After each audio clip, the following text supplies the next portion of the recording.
It starts with a bustling skating rink, illuminated by colorful lights. Upbeat music pumps through the speakers, and the rink is packed with youths enjoying their evening. Joey and Chris find themselves to each other amidst the crowd, captivated by each other like no one else exists.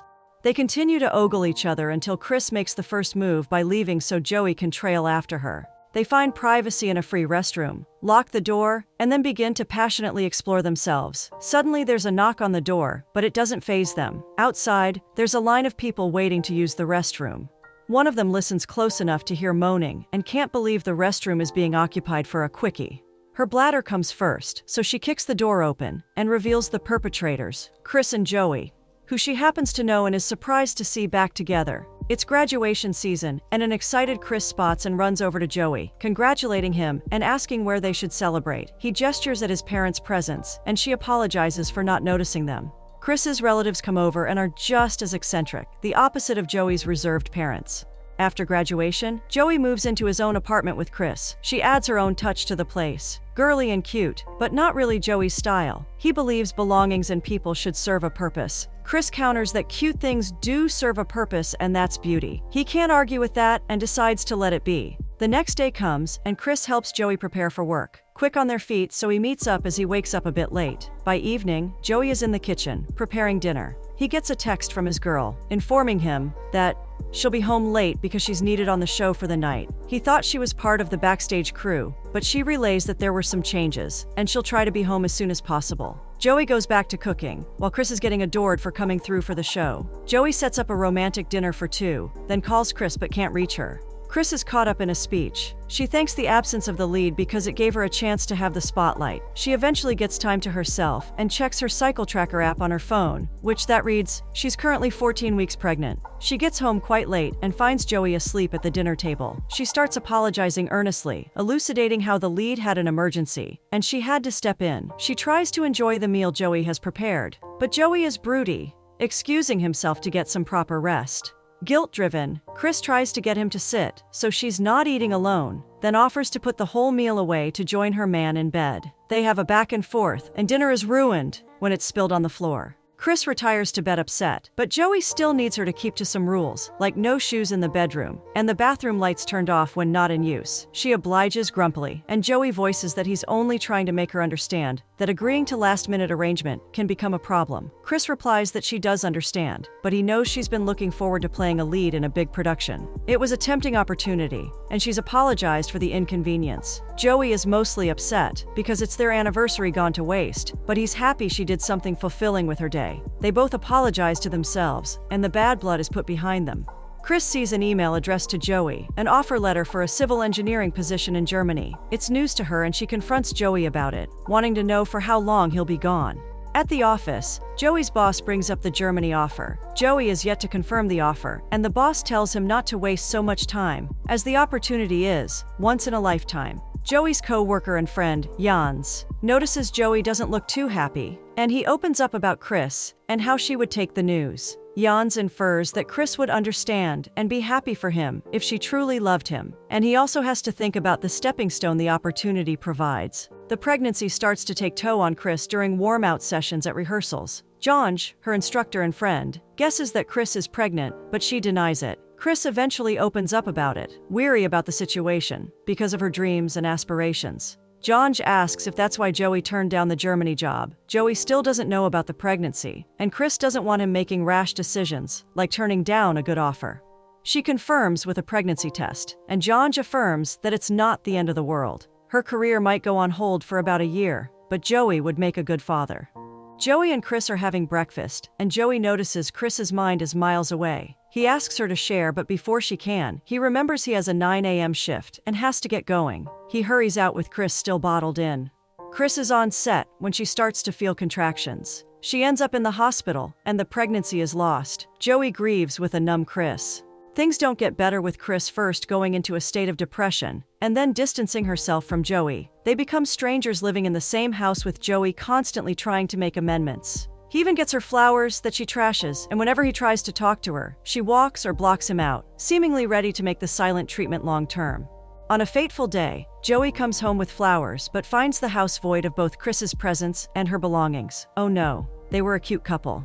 3 years later, Chris is on stage, showing she's an excellent actress. She acts the role of a woman breaking up with her significant other. They play the blame game, and he walks out of her life, leaving her in heart-wrenching tears. Everyone is impressed by her performance, and one of her colleagues brings to her attention that her co-star might be into her. Chris waves it off, her mind far from a relationship.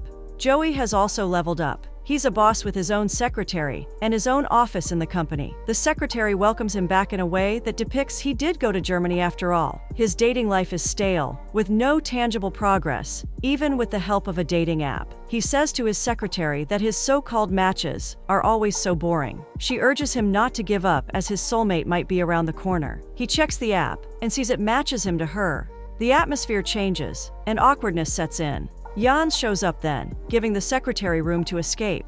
Jans teases Chris about what she's clearly overheard. Chris deflects that he's surprised he and Jans have never been matched, and Jans clarifies it's because she doesn't look for love on dating apps. She welcomes him back. Joey and his date go to see a play about college sweethearts. Joey notes Chris's name as part of the cast, and his demeanor becomes an extra heavy one. Chris's monologue is a captivating one, stemming from past memories that make her deliver in a believable way. She spots Joey in the crowd, and they lock gaze. Each word becomes like a personal message to him. Janj gives Chris her accolades at the reception. Joey's date is now a fan of Chris and is excited to see her. Joey and Chris exchange longing stares, with Chris's monologue replaying in her head on seeing Joey yet again.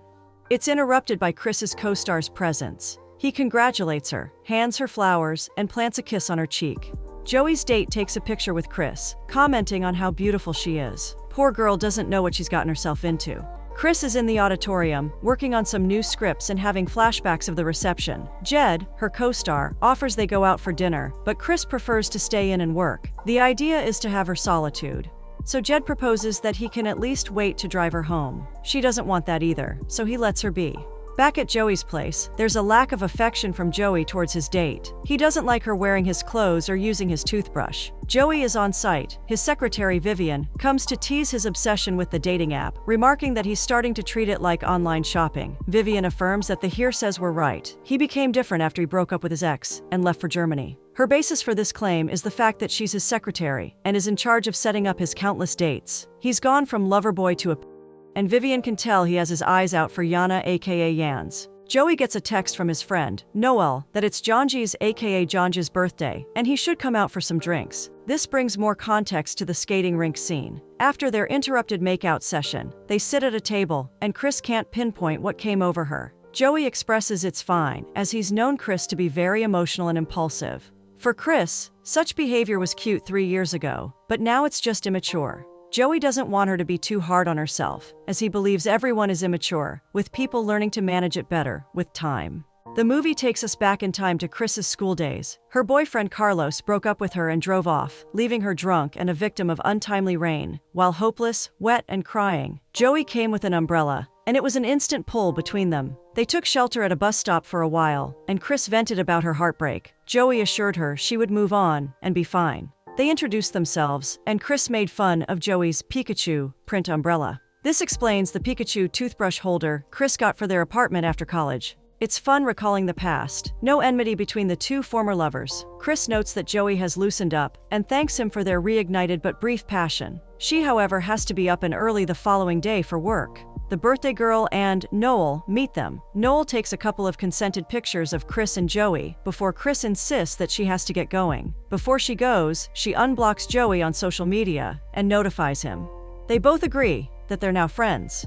Chris and Joey text themselves back and forth the next day as Chris shows up for her audition. Chris still has the Pikachu toothbrush holder, and Joey teases that it's an artifact, irreplaceable, just like himself. He asks if she's at the audition and tells her he'll pick her up afterward. Chris wants to know why, but the smile on her face suggests she's all up for surprises. Chris gets called in for the audition. One of the judges is a tough one, putting Chris through instantaneous roles she tries to keep up with. He eventually cuts her off when he's had enough, ready for the next audition. Chris finds Joey waiting for her, and he's brought with him a Pikachu umbrella, even though they're in a building, and it's clear weather outside. They go out for dinner, and their meal comes with a fortune cookie that leads to a discussion about the best things in life and their exes. Both express they've had their share of bad luck with relationships, and at a point, Joey remarks they've spent the whole time together talking about exes, and they should move on from the discussion. Chris has a popular theory to analyze. It's about exes that stay friends either because they still love each other or because they never did. Chris believes exes that stay friends still love each other, as love doesn't just disappear, even after some time. It's not a feeling that one can just turn off and needs a channel to flow through. She recalls a time while they were still together, during their rough patch that would lead to the breakup. Chris gave Joey room to discuss the elephant in the room, but he didn't want to. She started to walk away, and this provoked Joey. They had a shouting match, playing the blame game. Joey was hurt he didn't know about the pregnancy until it was too late. Chris voiced she held back because she wasn't ready and was still trying to understand the impact it could have on her life. She felt she had the right to call the shots because she was the carrier. Joey called her selfish and insensitive because it was his right to know too. Chris argued that she didn't want to lose the baby, but here they were anyway. She dismissed the conversation at some point, and Joey pointed out it was her toxic trait. She called out their delusion of living together in the first place before they were actually ready, stating that they were not even official. It's the last straw for Joey, who made her understand she was in an acting bubble that needed to be burst because their life was no stage set. Back to the present. Chris takes Joey home and helps him settle in. She wants to leave for her own apartment, but Joey holds her back, pleading that she stays. Unable to resist, they gravitate towards each other and entangle themselves in a heated embrace. By morning light, Chris drapes on Joey's shirt and goes to the kitchen to make coffee. She finds a note on the refrigerator's door, seemingly from another woman, and this upsets her. She gathers her clothes and storms out, Joey jolting from bed and rushing after her to understand the change of mood. She doesn't give him an explanation and tags the night they spent together as a casual encounter. In the privacy of the elevator, she cries. Joey leaves a series of texts and calls, wanting to address what has suddenly gone wrong. Chris is with Jonj and is feeling very down. The note on the refrigerator came from Yana, who happens to be Joey's girlfriend. Chris feels used and berates herself for letting Joey have a way back into her heart. It's so bad that she's still considering them working around the current situation, even though she's heartbroken. Jonji is her voice of reasoning, warning her not to be stupid. The dude has a girlfriend, and they're just exes that got curious. She has no pity to give and needs Chris to pick herself up from the mess, not drown in it.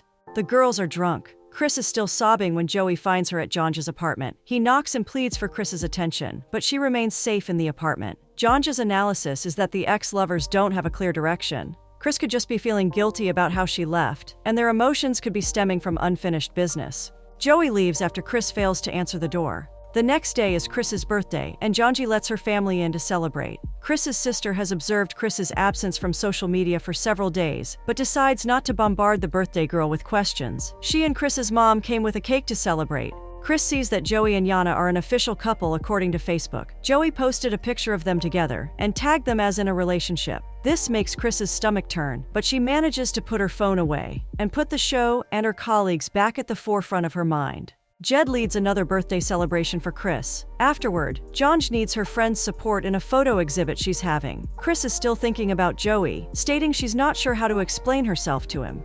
Jonj doesn't get it. She doesn't see a reason for Chris to explain herself in the first place. Earlier, Jonj had told another artist that Chris plays the best moving on role, and she suggests now that Chris needs to be on her A game. What she needs to do is show Joey she's moved on and is fine. At the photo exhibit, Jonji and Chris share another common denominator, Alex. Alex is the artist behind the photo exhibits, and Jonji is his support and friend. Alex also invited Joey, who came along with Yana. Alex tells Jonj that he and Chris go a long way back. Jonj and Yana excuse the guys, and in the absence of listening ears, they discuss Joey having cold feet. He feels it's not the right time to do something, but Alex opines that it's now or never. Joey doesn't want the night to be about him when it should be about Alex, but Alex waves off such sentiments. Chris shows up with Jed and puts on her brave act. She hugs Yana, both exclaiming it's been a while since they last saw themselves. To deal with her nerves, she drinks and goes for a refill. At some point, she just wants to get away, so she grabs a bottle of wine and starts to leave. Joey notices and goes after her, adamant to get her to talk to him. She tries to put up a front that Joey wants her to drop. He comments, this isn't a theater stage and he needs her to be real with him. Chris remains dismissive and Joey remains persistent. She finally lashes out at him with why she's angry. He was in a relationship with Yana when they had sex. Joey doesn't deny this, but insists he still loves Chris and wants to fix things with her. Chris isn't having it, feeling like a side chick. She tells Joey his feelings of love aren't mutual and he should let her be. They've tried to fix their relationship, but it isn't working. Yana finds them by the stairwell and asks what's going on. Joey lies that he was just checking to see if Chris was too drunk to be on her own. He retreats with Yana, while Chris stays on the stairwell and drinks herself into oblivion. She makes it back to the exhibition while Alex is making a speech. The speech leads to the reveal of a portrait photograph of Yana and Joey together. Alex lets everyone know that Joey has a special announcement to make. This can't be good. Just as expected, Joey gets on one knee and proposes to Yana, who agrees to be his wife. A hurt Chris storms back to the stairwell, and Jed goes after her. Jonji confronts Alex about the stunt he's just pulled, but he asserts he didn't know Joey's ex was in the building. At the stairwell, Jed checks up on Chris. Chris acknowledges his attraction to her and decides they should act on it. Chris is having rehearsals, but the director isn't impressed. He's pissed that Chris's mind is a million miles away, which in turn is wasting his time. He tells everyone to take 5, and Jonj provides a listening ear for her best friend. Chris admits she might be pregnant again. Jonj asks if it's for Joey. At a cafe, Chris comes clean to Jed about her pregnancy. He's not ready to be a father, and Chris admits she contemplated not telling him in the first place because she guessed he wouldn't want to take responsibility for it. Chris and Jed go to the clinics to have the pregnancy but as soon as the nurse calls for Chris, she bolts. Chris goes home to her mother, who welcomes her. Over lunch, Chris asks her mom if she'll be able to handle motherhood. The mom assures her that she will because she's raised her. She too didn't have the support of a husband when she was raising her girls, but managed just fine. Chris's sister calls Chris an inspiration and a good role model to look up to. Their mom mentions how Chris's father had wanted custody of the girls when they separated because he felt she was a struggling theater actress who wouldn't be able to care for the kids. She stood her ground and affirmed she would prove him wrong. Looking at her girls now, she believes she's done a great job. Joey and Jonji get together over some drinks. They address the proposal and Joey apologizes, mentioning he told Alex he was having second thoughts, but Alex still went ahead to put him in the spotlight. He knows he must have hurt Chris, and Jonj sarcastically answers that Chris skipped and clapped to the news. She goes on to say that Joey should save his apology for Chris. He knows and asks how she's doing. Jonji lays it straight. Chris is pregnant. Baffled, Joey wonders how that's possible. Jonji states the obvious. She had sex. Joey finds Chris at her mother's place, and their endless back and forth begins. Even Joey admits it's an endless back and forth. He tries to speak, but Chris won't listen. She tells him the baby isn't his, but Joey doesn't believe that for a second. He's sure Chris is in denial, and decides even if Jed is the supposed father, he's willing to take responsibility for both Chris and the child. Chris tells him to stop being ridiculous, but he's in fighting mode. Chris has constantly slipped away from his reach, but he's still doing everything in his power to make her his. Chris reminds him he has Yana. Yana is good for him, better even, as all she and Chris have ever been able to establish is a toxic relationship. Joey is tired and just wants Chris to choose him for once. He wants her to be willing to fight for their love as hard as he's trying to. He professes his love to her, and she returns the sentiments, but stands her ground, that being with him is an exhausting experience. The wedding will still hold, and Joey's mom is glad Yana will soon be her daughter-in-law. She opens up about being told that she was the kind of woman men settled for. It used to offend her, but now she's proud of it. Men settle for women that make them feel safe and secure, and Yana, just like Joey's mom, is one of those women. Yana hopes Joey realizes this and doesn't mess things up. She hugs her soon-to-be mother-in-law and returns to her makeup. Jonji is at the wedding venue and calls Chris, who's at home working. She forgot the wedding would be held today and professes she doesn't feel so bad about it. Jonji doesn't believe her and wants to plot how they could possibly ruin the wedding or put out there that Joey has lost the prize. Chris muses that she didn't expect to be working when it finally happened, and then she gets lost in thoughts while still on the call with Jonji. Joey comes to see his bride, and she asks if he's settling with her. His hesitation confirms it, and she voices that she knows they'll never share what he did with Chris, but she's the right choice for him. She's also willing to wait for him to learn to love her. Chris finds Joey while he's taking a breather, and he thinks she's come to stop the wedding. Instead, she came for closure, wanting Joey to understand that love is not enough, and Yana is who's made for him. As for her, she'll be fine, but she hopes he sees what she's been hammering on in the long run. She gets on one knee and proposes that Joey become her ex. He chuckles, agrees, and pulls her to her feet, embracing her in a hug. At the altar, Joey waits for his bride, memories of him and Chris playing and fading through his mind. It's almost like he's purging himself of what they had, so he can focus on what's in front of him.